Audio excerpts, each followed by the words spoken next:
more videos guys. Ito, nabilang ko na ulit sila. Yung dalawang naghihingalo, napabilang na sa casualty. Napakatindi ng ito. Sana last na yun. Nasa 39 na sila. Ayan. Tingin ko naman okay na sila. Umipik na yung Betracin Gold Powder. Saka yung pagsubok ko sa kanila ng individually. Simdex D. Okay na. Tingin ko. Sana maputol na yung curse sa sakit na yun. Anyway, may trabaho si daddy ngayon eh. May lakad ako kaya medyo magpapilit pa yung gising ko eh. Pilit. Pero ginakaya dahil may hangarin tayo sa buhay. Saka yung buhay natin, hindi natin papabayaan. Sa likod ng very busy schedule, naisisingit natin itong ating pag-iibon na talaga namang full of sacrifices talaga. Napakasakit sa aking damdamin na ganyan na lang sila kakonti. After ng mga videos natin na parang fiesta sila, galore, ganun. Bonggang-bongga sila, ganun karami. Ngayon, ganyan na lang sila. Parang nanahimik yung mundo nila sa pagkakasakit ng kanilang mga anak. Siyempre, parang pamilya yan eh. Nawalan sila. Yung loss nila,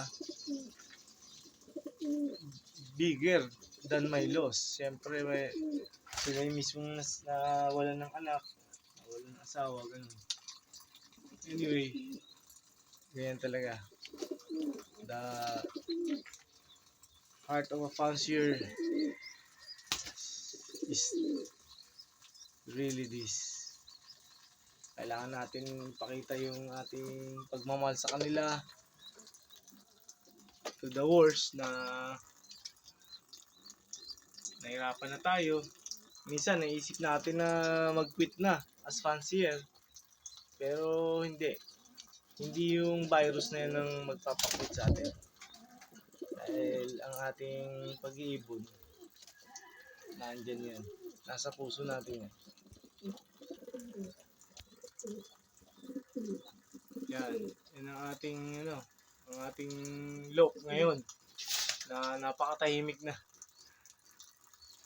Sana last na yun. Yung mga pagkakasakit ngayon, last na. Kasi sawa na akong magbigay ng gamot sa kanila na ayan sila.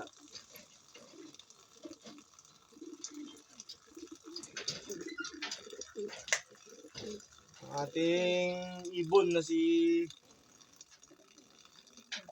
Hayden, yung babae, ito siya. Titingnan natin yung anak. Mukhang maganda na progress. Ayan.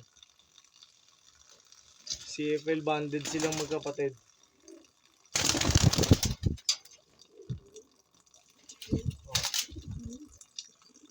Ayan, CFL. Sa tingin ko, parehas grizzle na puti.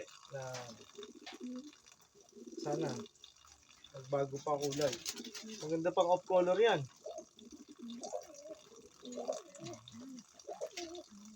Ito, may kulay na to. Velvet nga. Yung anak ni Hablon. Ito, sana lumaking healthy. CFL banded din siya. All in all, ang CFL na bakante natin ay 5 pa. Kailangan natin may suksok na yun para pagdating ng bare months, ready na sila for training. Hopefully, makapisa na yung ating mga breeders na nandito pa para ma-select natin kung saan sasalpak. Ang ating malaking maganda sana makuha natin yung anak ni Baldado para yung niya pagiging boss, siya, bossy. madala ng ibon hanggang sa karera. Kasi sa truck, bugbugan talaga yan. Sa truck, ang truck natin, masikip, crowded. Kailangan masanay ang ibon sa bugbugan. Ang kanyang, isa to sa mga maganda kasi bata pa lang nakikita mo na yung tapang niya. Ayan. Siya si Velvet. Velvet kasi kulay niya. Kaya Velvet na pangalan. Ito siya. Wala tayong ibang sisil dito eh. Wala tayong ibang pigeon dito. Andun yung kay Dada, Cross, Pogi. Kaya maliit pa. Ayan. Yan ang ating pagiging fancier. Full of sacrifices. Okay? Ito, ang daddy tuta nyo na nagsasabi ng grind lang everyday. Grind lang.